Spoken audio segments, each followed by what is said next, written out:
رب کریم آج کی اس نماز جمعہ کی حاضری کو اپنی بارگاہ میں قبول و منظور فرمائے۔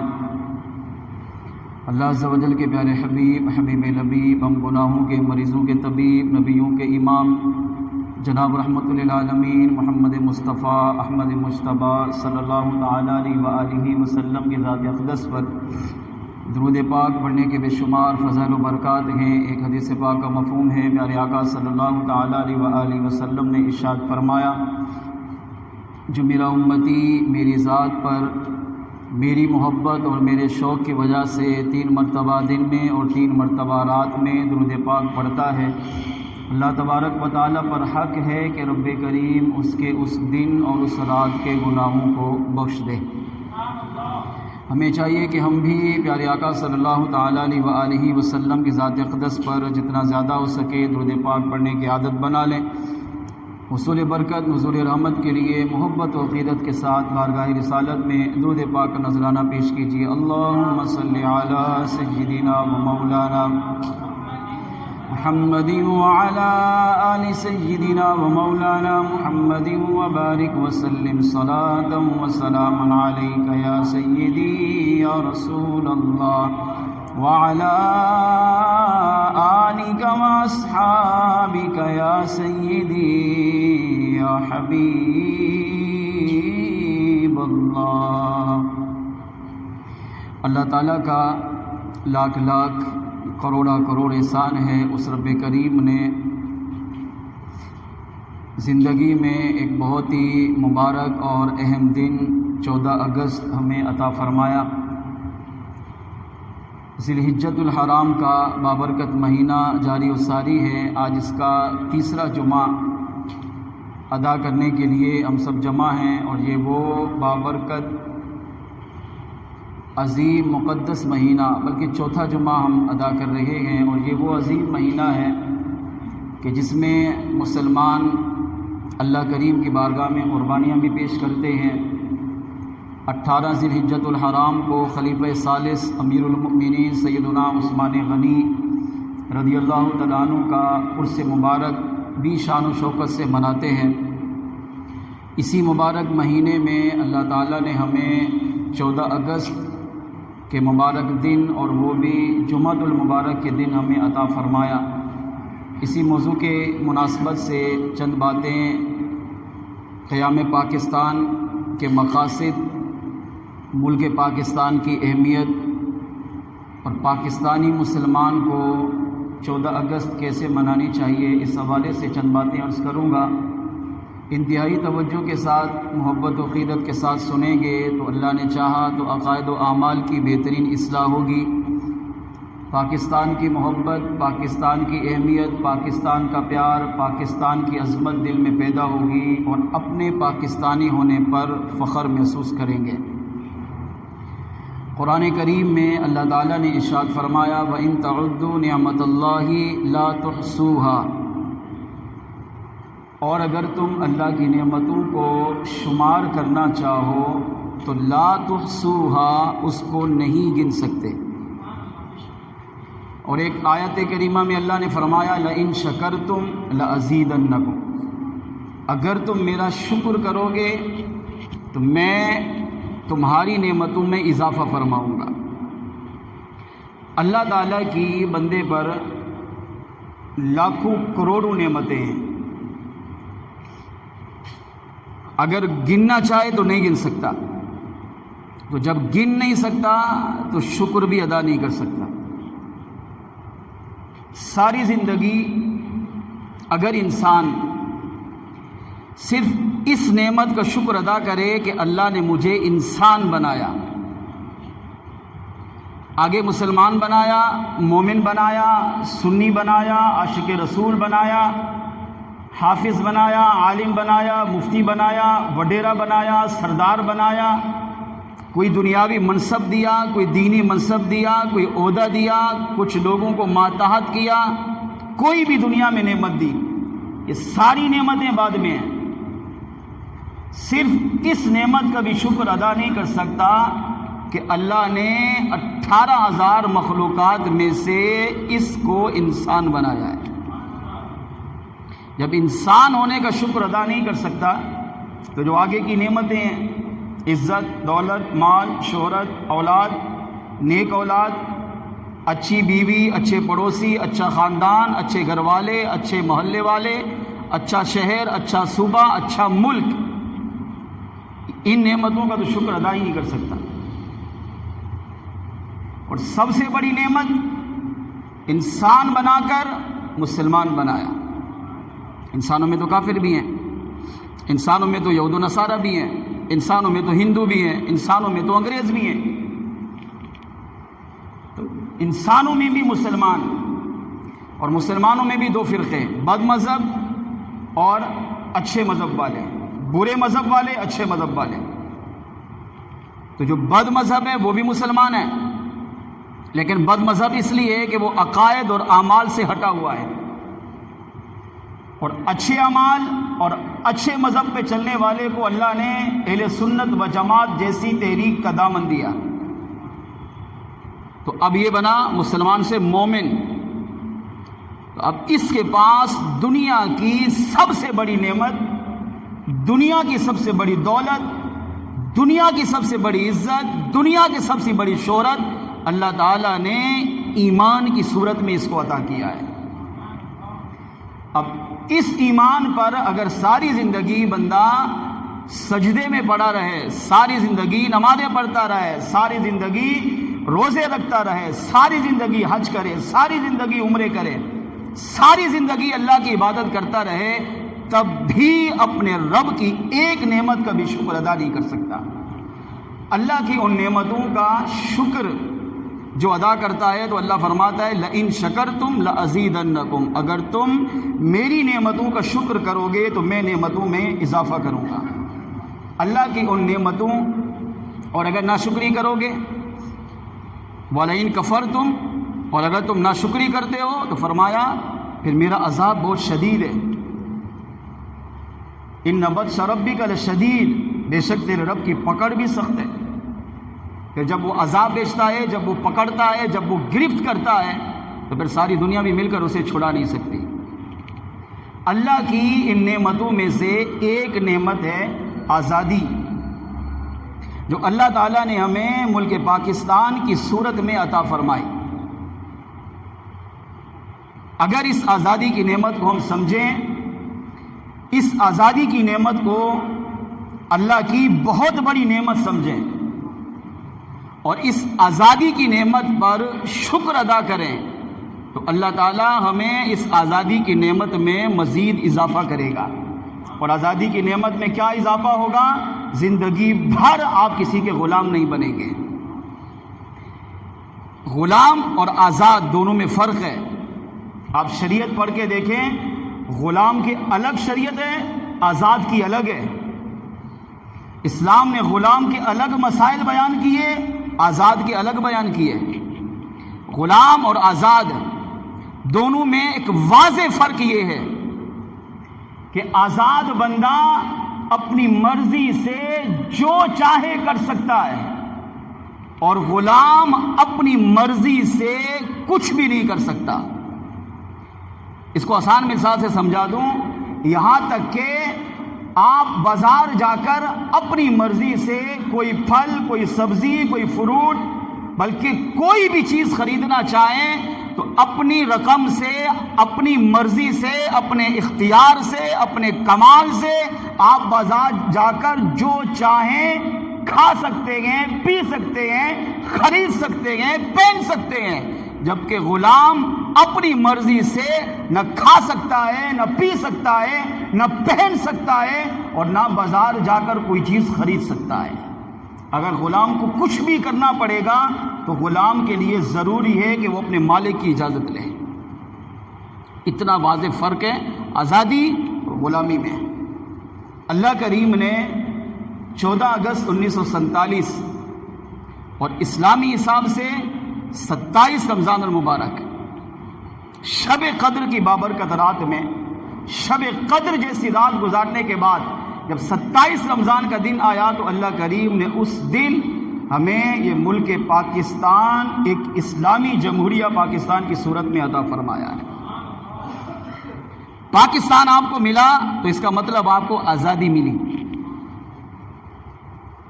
اب آزادی کیا ہے اس کا میں نے واضح فرق بیان کیا ہے، مگر افسوس یہ ہے کہ آج ہمیں آزادی کی قدر نہیں ہے۔ پاکستان کیسے بنا؟ چند باتیں سنیے۔ 1856 میں پاکستان کی آزادی کی تحریک شروع ہوئی۔ یہ چلتے چلتے چلتے تحریک بڑھتی رہی، بڑھتے بڑھتے بڑھتے 1905 کی تاریخ آ گئی، ابھی 2020 چل رہا ہے۔ 1905 میں ایک تحریک بنی جس کا نام تھا مسلم لیگ، مسلمانوں کی تحریک، مسلمانوں کی قیادت کرنے والی تحریک، مسلمانوں کی لیڈر کی تحریک، جس میں مسلمان شامل تھے۔ اس وقت بانی پاکستان قائد اعظم محمد علی جناح رحمۃ اللہ تعالی علیہ بھی شامل، جنہوں نے پاکستان کے مقصد کو لے کر آگے بڑھے۔ اب یہ تو بتایا جاتا ہے کہ ڈاکٹر علامہ اقبال علیہ الرحمہ نے پاکستان بنانے میں بڑا کردار ادا کیا، کتابوں میں بھی لکھا ہوتا ہے۔ یہ بھی بتایا بھی جاتا ہے، کتابوں میں بھی لکھا ہوتا ہے کہ بانی پاکستان قائد اعظم محمد علی جناح علیہ الرحمہ نے پاکستان میں بڑا اعلیٰ کردار ادا کیا، مگر یہ نہیں بتایا جاتا کہ 1905 میں جو مسلم لیگ بنی اس میں افراد کتنے تھے، بانی پاکستان اور علامہ اقبال کے ساتھ کون لوگ شامل تھے۔ پاکستان کن لوگوں کی کوشش سے بنا؟ اگر تاریخ پاکستان پڑھیں، جس مفکر کو بھی آپ پڑھنا چاہیں پڑھیں، جنہوں نے آج سے 100 سال پہلے سے پاکستان کی تاریخ لکھی، وہ کہتے ہیں قائد اعظم محمد علی جناح کے ساتھ، ڈاکٹر علامہ اقبال کے ساتھ 500 سنی علماء اہل سنت بھی شامل تھے۔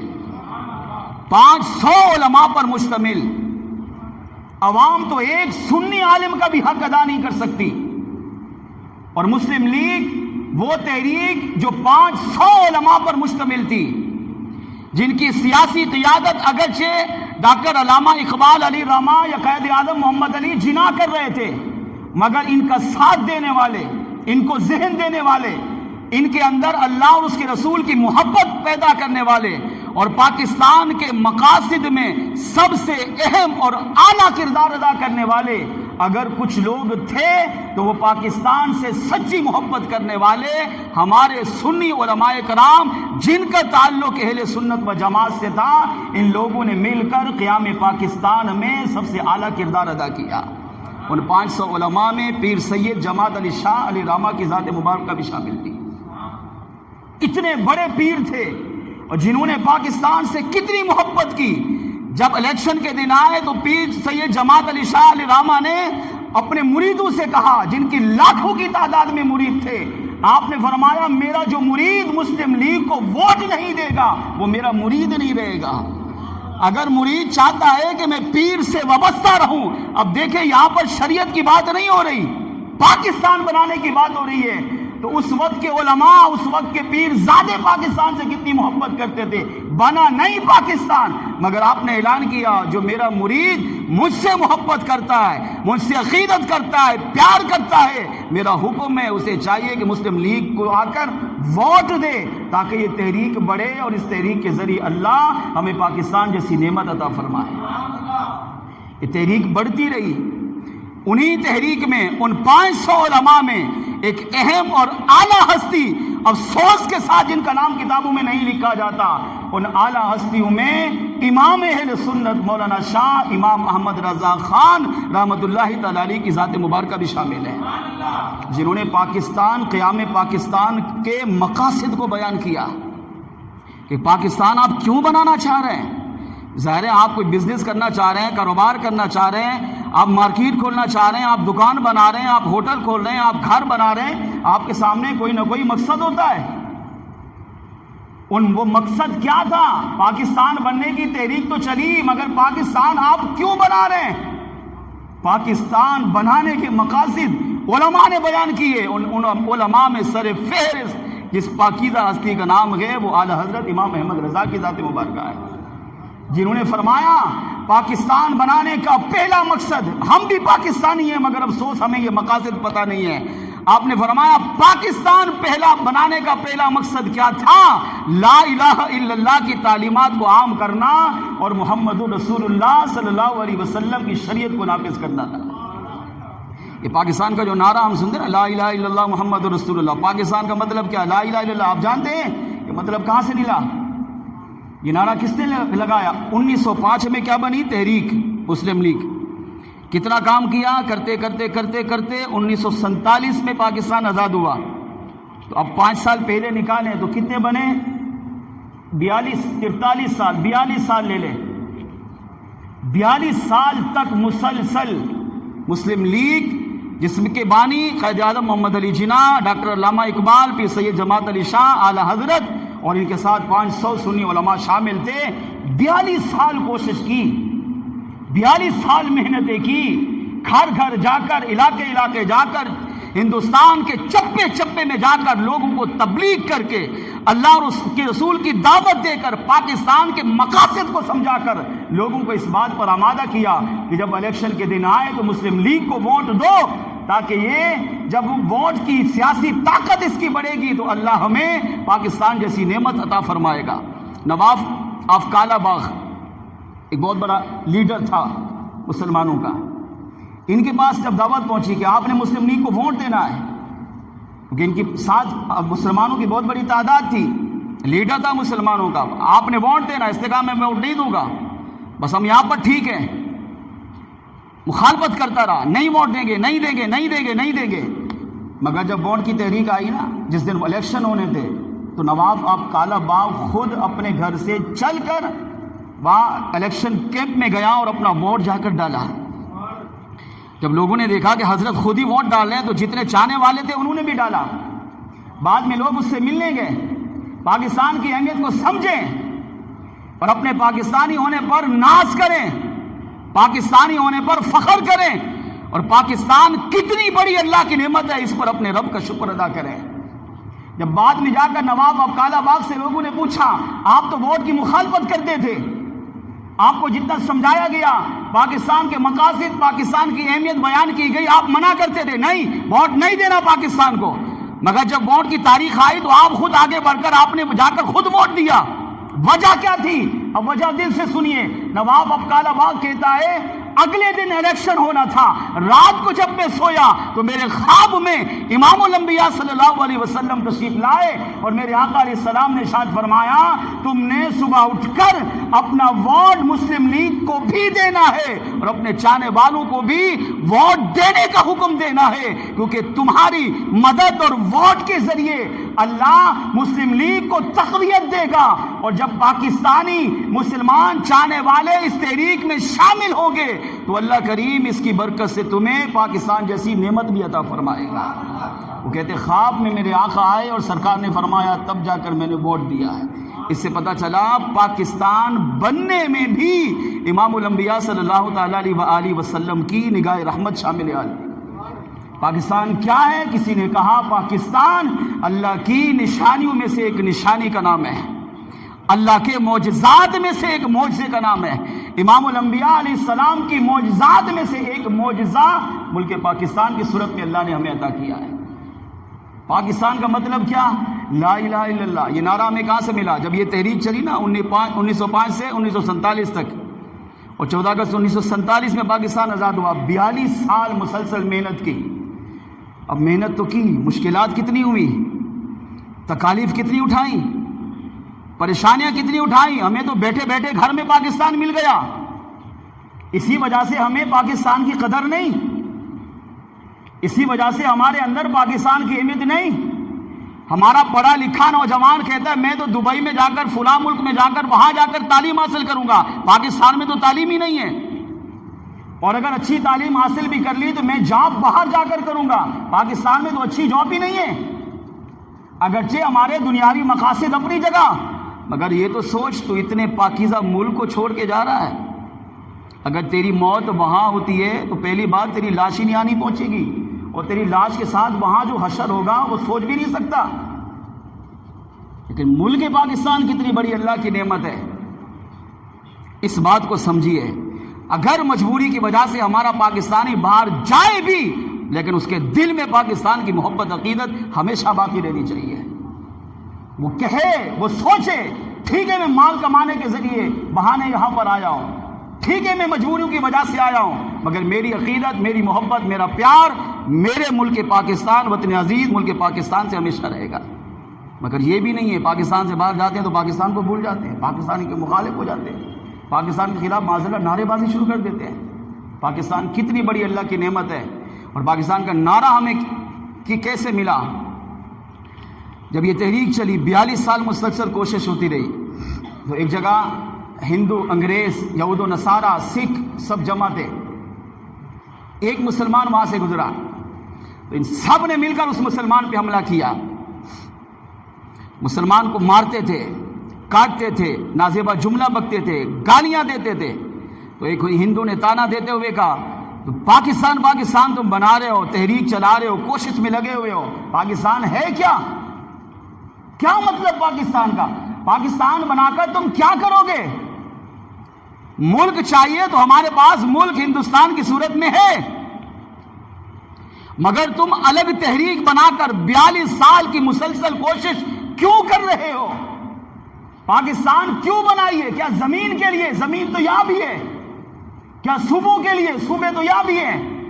کیا ملک کے لیے؟ ملک تو ہمارے پاس موجود ہے۔ کیا قومیت کے لیے چاہیے؟ قومیت تو ہمارے پاس موجود ہے۔ تو ہندو نے تانا دیتے ہوئے مسلمان سے کہا کیوں بنانا چاہ رہے ہو پاکستان؟ اس نے کہا پاکستان کا مطلب کیا؟ تو مسلمان کی زبان سے بے ساختہ جملہ نکلا، لا الہ الا اللہ محمد الرسول اللہ۔ وہ سوچتا اس سے پہلے کہ میں کیا جواب دوں اس کو، مگر اس کی زبان سے بے ساختہ ایک دل کی جیسے آواز ہوتی ہے نا، اس نے کہا پاکستان کا مطلب کیا؟ تو مسلمان کی زبان سے بے ساختہ نکلا، لا الہ الا اللہ محمد الرسول اللہ۔ یہ کلمہ پڑھ کر اس نے کیا پیغام دیا کہ پاکستان ہمارے پاس ملک بھی ہے، وطن بھی ہے، قومیں بھی ہیں، زبانیں بھی ایک ہے، زمین بھی ہے، جائیدادیں بھی ہیں، سب کچھ ہے ہمارے پاس، مگر مسلمان نے کلمہ پڑھ کر ساری امت کو یہ پیغام دیا، اور سارے ہندو، غیر مسلم، یہودی، عیسائی، انگریز، سارے کافر، مشرک، بت پرستوں کو حکم دیا ہم پاکستان اس لیے بنا رہے ہیں کہ پاکستان میں لا الہ الا اللہ یعنی ہمارے کریم رب کی عبادت کل عام کی جائے، اور محمد الرسول اللہ یعنی مصطفیٰ جان رحمت کی شریعت و طریقت کو مسلمان کھل کر عام کر سکے، بیان کر سکے، عمل کر کے اپنی دنیا قبر و آخرت کو سنوار سکے۔ وہاں سے چلا گیا۔ اب یہ زبان سے نکلا نا، دل کی آواز کبھی کبھی ایسی ہوتی ہے جو اللہ کی بارگاہ میں مقبول ہو جاتی ہے۔ اس کا یہ نعرہ اتنا مقبول ہوا کہ مسلم لیگ جو 42 سال مسلسل کوشش کرتی رہی، ان کی زبانوں پر یہ نعرہ جاری ہو گیا، پاکستان کا مطلب کیا؟ لا الہ الا اللہ۔ قانون شریعت کیا ہوگا؟ یہ بھی نعرہ لگا ہے، محمد رسول اللہ۔ دستور ریاست کیا ہوگا؟ محمد رسول اللہ، یہ بھی نعرہ لگا ہے۔ کہ میرے مرشد شیخ طریقت امیر اہل سنت نے اس کا مطلب یہ لگایا، فرمایا پاکستان کا مطلب کیا؟ لا الہ الا اللہ۔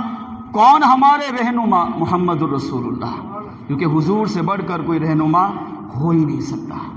آقا جتنے بڑے رہنما، جتنے بڑے لیڈر ہیں، اور آقا علیہ الصلوۃ والسلام جس طرح اپنی امت کو چلا رہے ہیں، اپنی امت پر شفقت، اپنی امت پر کرم نوازیاں، اور بالخصوص ملک پاکستان سے جو حضور کی محبت ہے وہ بے مثال ہے۔ فرمایا کون ہمارے رہنما کوئی پوچھے تو ڈائریکٹ محمد رسول اللہ صلی اللہ علیہ وسلم کا نام زبان پر جاری ہو جانا چاہیے۔ یہ نعرہ چلا اور اتنا مقبول ہوا، اتنا مشہور ہوا کہ آج پاکستان کا نعرہ یہ بن گیا ہے۔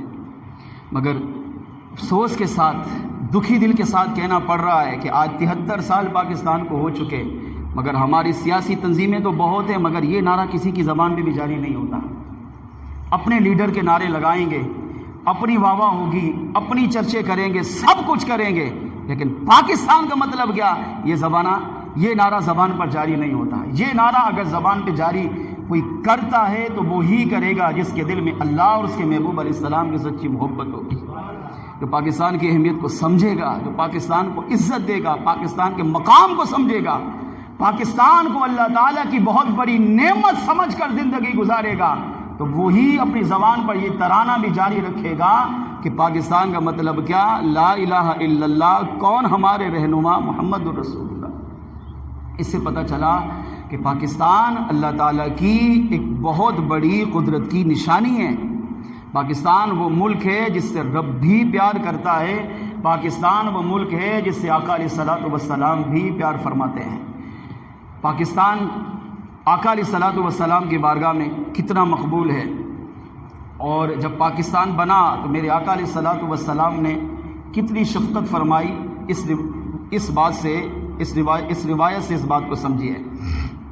جب یہ 1905 میں مسلم لیگ بنی اور 1947 میں پاکستان آزاد ہوا تو 42 سال کی مسلسل کوشش چلتی رہی، جس میں قائد اعظم محمد علی جناح، ڈاکٹر علامہ اقبال، 500 سنی علماء شامل، جبکہ مخالفین میں ہندو، عیسائی، سکھ، یہودی اور انگریز۔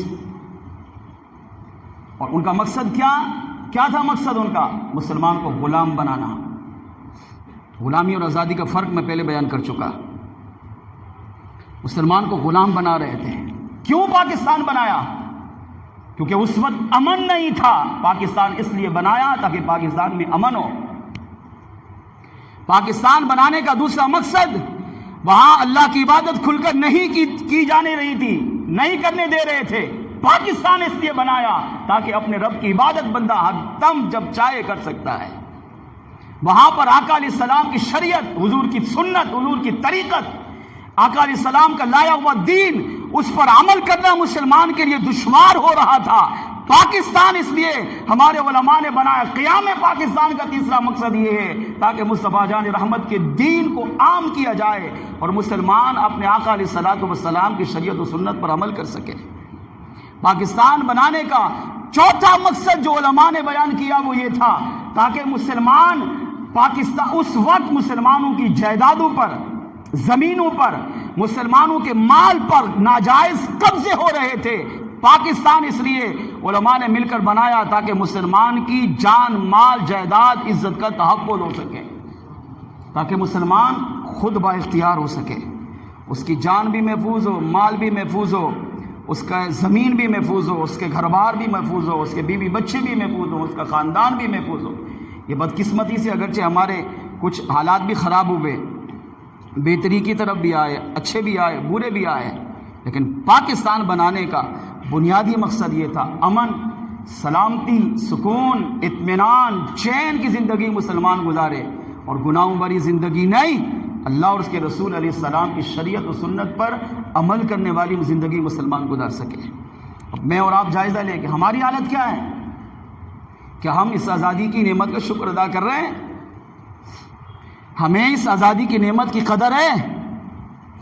کیا ہم آزادی کی نعمت کا واقعی حق ادا کر رہے ہیں؟ ہماری زندگی کا طرز عمل یہ ہے کہ جب 14 اگست آتے ہیں تو ہم فنکشن رکھتے ہیں جس میں ہم گانے چلاتے ہیں، جس میں ہم ڈانس کرتے ہیں، اپنی چھوٹی چھوٹی بچیوں کو بچپن سے نچواتے ہیں۔ آپ اس کو نچوا کر کیا پیغام دے رہے ہو بچی کو؟ یہ کیا دکھانا چاہ رہے ہو؟ اس طرح نچا کر تو آپ اپنا فنکشن کامیاب کر رہے ہو، مگر یہ نہیں دیکھ رہے کہ اس کی زندگی، اس کا مستقبل برباد کر رہے ہو۔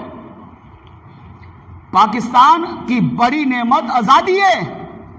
اللہ نے آپ کو یہ نعمت پاکستان اس لیے دیا تاکہ آپ کو پاکستان کے ذریعے آزادی ملے، اور آزادی کا حق یہ ہے کہ جب 14 اگست آئے تو آزادی کو ان کی نعمت کو سمجھ کر اللہ کی عبادت کرو، شکر گزاری کرو، اللہ کی فرمانبرداری کرے۔ مسلمان اس دن روزہ رکھے، نماز پڑھے، قرآن پڑھے، درود پڑھے، ذکر و اذکار کرے، اور اپنے ان 20 لاکھ شہداء کو خراج تحسین پیش کرے جن 20 لاکھ شہداء نے اپنے جان کے نذرانے پیش کر کے ہمیں پاکستان جیسی نعمت عطا کی ہے۔ مگر ہم گناہ کر کے، ہم ڈانس کر کے، بچوں کو نچوا کر، اس طرح ناجائز و حرام فنکشن کر کے ہم کیا ان 20 لاکھ مسلمانوں کی روحوں کو خوش کر رہے ہیں یا ان کو ناراض کر رہے ہیں؟ یہ کبھی ہم نے سوچا؟ ہم نے مرنا ہے، ہمیں قیامت کے دن ان 20 لاکھ مسلمانوں کے سامنے پیش ہونا ہے۔ اگر انہوں نے ہم سے پوچھا کہ ہم نے تو اپنی جان، اپنا مال، اپنا تن من دھن سب کچھ لٹا کر اپنی جانوں کے نذرانے، اپنی اولاد، اپنے بیوی بچوں کے جانوں کے نذرانے پیش کر کے تمہیں پاکستان جیسی نعمت عطا کی تھی، مگر تم جب 14 اگست آتی تم نے پاکستان کا کون سا حق ادا کیا ہے؟ کہ 14 اگست کو تم نے کبھی ہمیں یاد کیا کہ ہمارے لیے کبھی دعائیں کی، ہمیں اصال ثواب کیا، ہمارے لیے کبھی اللہ کی بارگاہ میں ہاتھ اٹھا کر دعا مانگی؟ اگر قیامت کے دن انہوں نے ہماری گریبان پہ ہاتھ رکھ کے پوچھا، ہمارے پاس کیا جواب ہوگا؟ کیوں؟ وجہ کیا ہے؟ 14 اگست کو اہمیت کیوں نہیں دیتے؟ کیونکہ آزادی کی قدر نہیں ہے۔ آزادی کی قدر پوچھنی ہے تو بلال حبشی سے پوچھیں، جس نے ساری زندگی مارے کھائی، ساری زندگی رویا، ساری زندگی تڑپا اور ساری زندگی مار کھاتا رہا۔ کیوں؟ کیونکہ غلام تھا، آزادی نہیں تھی اس کے پاس، جس کو اتنا ستایا گیا، اتنا ستایا گیا کہ کسی اور صحابی کو اتنا نہیں ستایا گیا، جس کو دیکھ کر میرے آقا علیہ السلام بھی رو پڑتے تھے کہ میرے بلال کو اتنا مارا گیا۔ کیوں؟ غلام تھا، آزاد نہیں تھا، آزادی کی نعمت نہیں تھی، اپنی مرضی سے کچھ نہیں کر سکتا تھا، غلام تھا، جو مالک کہتا وہی کرنا پڑتا۔ مگر جب بلال حبشی کو آزادی ملی تو میرے آقا علیہ السلام نے بلال حبشی کو صحابہ اکرام علیہ رضوان کا امام بنا دیا، مؤذن رسول بنا دیا۔ آقا علیہ السلام کا سب سے لاڈلا اور پیارا مؤذن اگر صحابہ میں مقبول تھا تو سیدنا بلال حبشی کی ذات مبارکہ تھی۔ جو آزاد ہوئے تو آزادی کا حق ادا کیا۔ کیا حق ادا کیا بلال حبشی نے؟ غلامی تھی تو ساری زندگی مارے کھائیں، آزادی ملی تو ساری زندگی حضور کے عشق میں، حضور کے پیار میں اتنی کمال کی زندگی گزاری کہ آج 1400 سال گزر گئے، آج بھی دنیا بلال حبشی کو امام العاشقین کے نام سے جانتی ہے۔ آپ بھی اگر عاشقان رسول کا آپ تذکرہ کریں گے تو سر فہرست بلال حبشی کا نام آپ کے سامنے آ جائے گا۔ یہ تھا آزادی کا حق ادا کیا ہے، لاج رکھی آزادی کی، آزادی کی قدر کو سمجھا۔ غلامی سے آزادی ملی تو آزادی کا حق اللہ اور اس کے رسول کی، اللہ کی عبادت، اس کے رسول علیہ السلام کی سنت و طریقت پر عمل کر کے بلال حبشی نے امت کو پیغام دیا، آزادی کو اللہ کی نعمت سمجھو، اور جب آزادی تمہیں مل جائے تو اس کو اللہ اور اس کے رسول کی عبادت و فرما برداری میں گزارو۔ مگر افسوس ہمیں آزادی کی قدر نہیں ہے۔ آزادی کی قدر پوچھنی ہے تو اس وقت مقبوضہ کشمیر کے مسلمانوں سے پوچھیں، جن کو سال گزر چکا، ابھی تک وہ یوں سمجھے ان کے گھر جیل بنے ہوئے ہیں۔ کتنے مسلمان شہید ہو گئے، کتنے قید میں ہیں، کتنوں کو اذیتیں دی جا رہی ہیں، کتنوں کو تکلیفیں دی جا رہی ہیں، کتنوں کو مارا جا رہا ہے۔ کیوں؟ زمین پر زندہ رہ کر بھی قید میں غلامی کی زندگی گزار رہے ہیں۔ آزادی کی قدر پوچھنی ہے تو برما کے مسلمانوں سے پوچھو کہ جن کو زندہ جلایا جاتا، جن کو بھون کر کباب بنا کر کھاتے تھے لوگ، ہماری ان ماؤں بہنوں جن کی عزتوں کو پامال کیا گیا، آزادی کی قدر نعمت ان سے پوچھیے۔ 20 لاکھ شہداء نے پاکستان بنانے میں اپنی جان کا نذرانہ پیش کیا، اور ایک پاکستانی رپورٹ کے مطابق ان 20 لاکھ میں 72,000 ہماری وہ کنواری مائیں بہنیں، وہ کنواری لڑکیاں تھیں، جوان لڑکیاں تھیں، جنہوں نے اپنی جان کا، اپنی عزت بچانے کے لیے اپنی جان کا نذرانہ ملک پاکستان بنانے میں اللہ کی بارگاہ میں پیش کیا ہے۔ کسی نے کنویں میں چھلانگ لگا دی، کسی نے دریا میں چھلانگ لگا دی، کسی نے سمندر میں چھلانگ لگا دی، کسی نے تالاب میں چھلانگ لگا دی، کسی نے نہیں دیکھا سامنے کیا ہے، موت تھی، پتہ تھا پیچھے سکھ بھی ہیں، ہندو بھی ہیں، یہودی بھی ہیں، عیسائی بھی ہیں، انگریز بھی ہیں، بت پرست بھی ہیں، کافر بھی ہیں، مشرک بھی ہیں، ہمیں زیادتی کا نشانہ بنائیں گے، بدکاری کریں گے، زنا کریں گے، ہمیں تکلیفیں دے دے کر ماریں گے، اس سے اچھا ہم اپنی عزت کا تحفظ کر کے اپنی جان کا نذرانہ اللہ کی بارگاہ میں پیش کر دیں۔ انہوں نے اس لیے قربانیاں دی تھی تاکہ ہم 14 اگست اللہ اور اس کے رسول کی نافرمانی میں گزاریں؟ نہیں، ان ماؤں بہنوں نے اس لیے قربانیاں دی تاکہ 14 اگست آئے تو ہم اللہ اور اس کے رسول کی فرما برداری، اطاعت و سنت میں گزار کر ان کو یاد کر کے ان کے لیے دعائیں مغفرت اور اصحال ثواب کریں، تاکہ ان کی روحیں خوش ہوں، وہ کہیں ہاں ہم نے جو قربانی پیش کی تھی باقی پاکستان میں رہنے والے مسلمانوں نے اس کا حق ادا کر دیا ہے۔ تاریخ پاکستان میں ایک بزرگ کہتے ہیں کہ جب ہندوستان سے ہجرت کی، کتنی بڑی ہجرت تھی؟ تاریخ انسانیت میں، تاریخ انسانیت کا مطلب آدم علیہ الصلاۃ والسلام سے لے کر 1947 تک، یعنی ہمارے 1400 سالہ زندگی یہ بھی شامل ہے، ہمارے آقا علیہ السلام سے لے کر 1400 سالہ زندگی 1947 تک، تاریخ انسانیت میں اتنی بڑی ہجرت مسلمانوں کی نہیں ہوئی جتنی بڑی ہجرت پاکستان بنانے میں ہوئی ہے۔ یہ بہت بڑا اعزاز ہے، یعنی اتنے لوگوں نے ایک ملک، ایک شہر، ایک صوبے کو چھوڑ کر نہیں گئے۔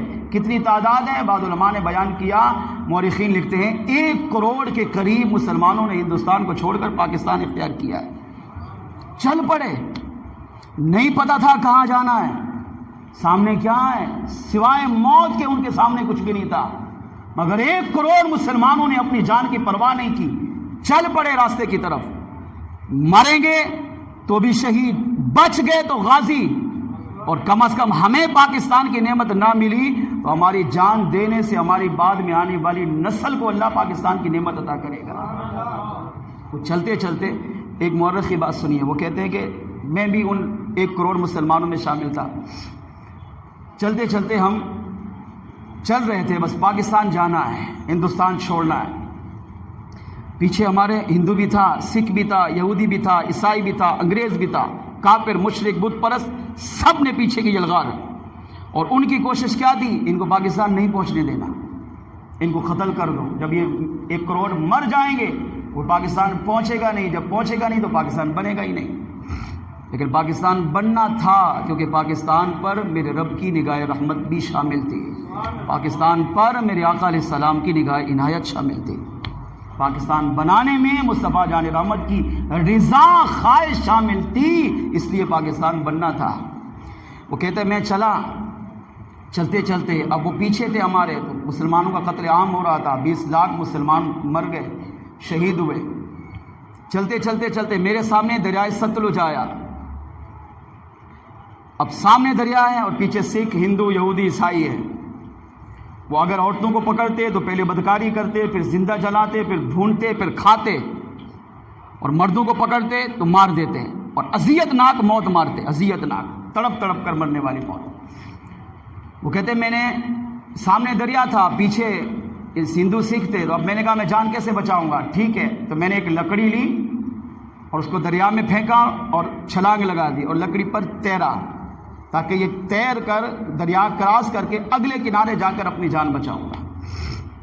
وہ کہتے جب میں دریا میں کودا، دریائے ستلج میں، تو میں نے دیکھا کہ جیسے میں تھوڑا آگے گیا نا تو ہزاروں لوگ تیر رہے تھے، تو میں نے ان ہزاروں لوگوں کو دیکھ کر سوچا کہ شاید یہ بھی میری طرح جان بچانے کے لیے تیر رہے ہیں، لیکن کہتا ہے جب میں قریب گیا اور جس کے قریب جا کر اس کو ہاتھ لگاتا تو اس کا انتقال ہو چکا ہوگا۔ وہ ہزاروں لاکھوں لوگوں کی لاشیں تھیں، دریائے ستلج کہہ رہا ہے لاشوں سے بھرا ہوا تھا، میں تنہا تھا جو دریائے ستلج میں زندہ لکڑی پر تیر رہا تھا، باقی سارے میرے دائیں بائیں چاروں طرف لاشوں کا ڈھیر لگا ہوا تھا۔ میں اگلے کنارے پہنچا، وہاں سے کرتے کرتے کرتے پاکستان پہنچا، آج یہ شخص زندہ ہے، 107 سال اس کی عمر ہے، یہ کہتا ہے میں قائد اعظم محمد علی جناح کے ساتھ رہا ہوں، ڈیوٹیاں کی ہیں، 107 سال تک آج بھی زندہ ہے، صحت مند ہے، اور آج کی زندگی اور اپنی آنکھوں دیکھا حال بیان کرتا ہے کہ ہم نے ہجرت کیسے کی ہے، ہم نے قربانیاں کیسے پیش کی ہے۔ یہ کہتے ہیں کہ میں جب آگے گیا تو دریائے ستلج بھرا ہوا تھا، آگے گیا تو کہتے ہیں کوئی کنواں، کوئی تالاب، کوئی گڑھا ایسا نہیں تھا جو لاشوں سے بھرا ہوا نہ ہو۔ بچے، بوڑھے، جوان، مرد، عورتوں کی لاشوں کے انبار لگے ہوئے تھے کہ گاڑی آتی تھی تو وہ بھی لاشوں سے بھری ہوتی تھی، کوئی ٹرین چل کر آئی تو وہ بھی لاشوں سے بھری ہوتی تھی۔ حتیٰ کہ وہ کہتا ہے کہ میں ایک قافلے میں شریک ہوا اور قافلے کے ساتھ جا کے ملا، اس میں مرد تھے، عورتیں تھے، بچے تھے، بوڑھے تھے۔ تو اب پیچھے ہندو، عیسائی، بت پرست یہ موجود تھے، خوف تھا۔ تو ہم دوڑتے دوڑتے دوڑتے ایک کمان کا کھیت آیا، ہم اس میں داخل ہو گئے۔ ہم نے کہا یہاں ٹھہرتے ہیں، تو جب یہ چلے جائیں گے پھر ہم یہاں سے نکل کر آگے ہجرت شروع کریں گے۔ جب کمان کے کھیت میں گئے تو گرمی کے ایام تھے، تو کہتے کمان کے کھیت میں گرمی شدید بڑی، ذرا عام بیٹھے کھلے آسمان کے نیچے تو اتنی گرمی ہوتی ہے، اب کھیت میں آپ داخل ہوں گے تو اس کی تپش اور بڑھے گی۔ اور کمان کا کھیت تو ویسے جنہوں نے دیکھا ہوگا بہت بڑا ہوتا ہے، اس کی تپش اور بڑی۔ مگر ہم نے تپش برداشت کی، گرمی برداشت کی، نہیں ہم نے ہجرت کرنی ہے، جان بچانے کی کوشش کرنی ہے۔ اگر اللہ کو منظور ہوا تو شہادت دیں گے، ورنہ غازی بن کر ملک پاکستان بنائیں گے، پاکستان بنانے میں اپنا کردار ادا کریں گے۔ وہ کہتے ہیں ہم آگے بڑھے۔ قافلے کو ہم نے روکا ہوا تھا، اس قافلے میں ایک خاتون تھی، بوڑھی خاتون، جس کے پاس ایک دودھ پیتا بچہ تھا۔ اب کمان کی تپش، کمان کی گرمی جب بڑھی، ہم تو بڑے تھے برداشت کر پائے، مگر وہ دودھ پیتا بچہ برداشت نہیں کر پایا۔ وہ روتا تھا، وہ چیختا تھا، چلاتا تھا۔ ماں اسے دودھ پیش کرتی، مگر ماں کے پاس دودھ ہی نہیں تھا، کئی دن تھے ماں نے خوراک ہی نہیں کھائی، دودھ کیسے پلائے اپنے بچے کو؟ تو وہ ماں خود بیان دیتی ہے، وہ ماں کہتی ہے کہ جب میرا بچہ روتا تو چاروں طرف سے وہ جو قافلے والے مسلمان تھے وہ مجھے گھور کر دیکھتے، کہہ تو نہیں سکتے تھے زبان سے، مگر گھور کر دیکھتے۔ کیوں دیکھتے تھے؟ اپنے بچے کو چپ کرا۔ وہ زبان حال سے یہ کہتے تھے اپنے بچے کو چپ کرا، کیونکہ یہ روئے گا تو آواز کھیت سے باہر جائے گی، اور باہر چاروں طرف یہ جلاد گھوم رہے ہیں، اور بچے کے رونے کی آواز سن کر یہ اندر آ کر ہم سب کو مار دیں گے۔ اپنے بچے کو چپ کرا۔ وہ ماں کہتی ہے میں نے بچے کو بہت چپ کرایا، مگر کمان کی تپش اتنی دی کہ میرا بچہ خاموش ہو ہی نہ سکا۔ جب لوگوں نے بار بار مجھے گھور کر دیکھا تو میں نے اپنے دودھ پیچھے بچے کے گلے پر ہاتھ رکھ کر گلا دبا کر اس کو مار دیا، اور وہیں اللہ کی بارگاہ میں دعا مانگی، اے اللہ قیام پاکستان میں میرے اس چھوٹے بچے کی قربانی کو بھی قبول فرما۔ اتنی بڑی قربانی یہ ماں قیامت کے دن ہم سے نہیں پوچھے گی کہ میں نے اپنے دودھ پیتے بچے کو گلا اپنے ہاتھ سے دبا کر اس لیے مارا کہ میرے بچے کی وجہ سے ایک قافلے والے مسلمانوں کو تکلیف نہ پہنچے، کہیں میرے بچے کی رونی کی آواز باہر گئی تو وہ آ کر ہمیں مار دیں گے۔ میں نے اپنا بچہ ان کو بچانے کے لیے، پاکستان بنانے کے لیے پیش کیا، اور تم نے پاکستان کا کیا حق ادا کیا؟ پیدا پاکستان میں ہوئے، بنے بنائے پاکستان تمہیں مل گیا، پاکستان کی ہر نعمت دولت تمہیں ملی، اور جب 14 اگست آتی ہے تو تم اس کو اللہ اور اس کے رسول اور گناہوں میں گزارتے تھے، اللہ اس کے رسول کی نافرمانی میں گزارتے تھے۔ ہم قیامت کے دن اس ماں کو کیا جواب دیں گے؟ وہ ماں ہم سے پوچھے گی، اور قیامت کے دن ہر ایک کا آمنا سامنا کیا جائے گا۔ اگر ہمیں وہاں سرخرو ہونا ہے تو ہمیں 14 اگست کو اللہ کی بہت بڑی نعمت سمجھ کر اس کو اپنے رب کی عبادت میں گزارنے کی طرف آنا ہے۔ 14 اگست اللہ کی بہت بڑی نعمت ہے، اس کی قدر کیجئے، اس کی اہمیت کو سمجھیے۔ پاکستان بہت بڑی اللہ کی نعمتیں بہت ختم ہو گئے ہیں، ورنہ میں بہت کچھ لے کر آیا تھا کہ میں بتاؤں گا کہ اللہ تعالیٰ نے پاکستان کو کیا کچھ نہیں عطا کیا ہے۔ اس کا خلاصہ میں اگر بیان کروں، پاکستان کے پاس دنیا کی سب سے بڑی نعمتیں اس وقت موجود ہیں۔ اتنی بڑی نعمتیں ہیں کہ اگر پاکستان کی نعمتوں کو، اللہ نے جو پاکستان کو نعمتیں دی، اگر ان نعمتوں کا استعمال صحیح معنوں میں 100% درست کیا جائے تو اکیلا ملک پاکستان پوری دنیا کے 260 ملکوں کو چلا سکتا ہے۔ اس پر رپورٹیں ہیں باقاعدہ، دنیا کی رپورٹیں ہیں، دنیا کے بڑے بڑے اداروں کی رپورٹیں ہیں کہ وہ خود انگریز، غیر مسلم، یہودی، عیسائی، بت پرست، کافر، مشرک اس وقت، اگرچہ پاکستان چھوٹا سا ملک ہے، 4 صوبے ہیں اس کے، کئی ممالک ایسے ہیں جن کے ہزاروں صوبے ہیں، جن کے ہزاروں شہر ہیں، جن کی کروڑوں آبادیاں ہیں. پاکستان بہت چھوٹا سا ملک ہے، مگر چھوٹے سے ملک کو اللہ نے اتنا کمال دیا ہے، اتنی نعمتیں دی ہیں، اتنی عزتیں، اتنا مال، اتنا دولت، اتنے وسائل اللہ نے قدرتی طور پر عطا کیے ہیں کہ پاکستان اگر چاہے تو پوری دنیا کو چلا سکتا ہے. مگر یہ کب ہوگا؟ جب ہمیں حکمران اچھے ملیں گے، نیک صالح متقی پرہیزگار حکمران، عوام رعایا کا خیال کرنے والے ملیں گے تو ہی پاکستان کا نظام اس طرح چلے گا کہ پاکستان اکیلا دنیا کو چلا سکتا ہے. مگر ہمارے پاس جو بھی حالات ہیں وہ ہم سب کے سامنے ہیں. پر آج ہمیں کیا کرنا چاہیے؟ ٹھیک ہے ہم حکمران نہیں، ہم عوام ہیں. عوام کو کیا کرنا چاہیے؟ 14 اگست آئے تو اللہ تعالیٰ کی نعمت کو سمجھیں. آج 14 اگست ہے، جمعے کا دن ہے، 27 رمضان مبارک کو اللہ نے ہمیں یہ عطا کیا، تو یہ اللہ تعالیٰ کی شکر گزاری، اس کی عبادت، اس کی فرما برداری کرنے کا دن ہے.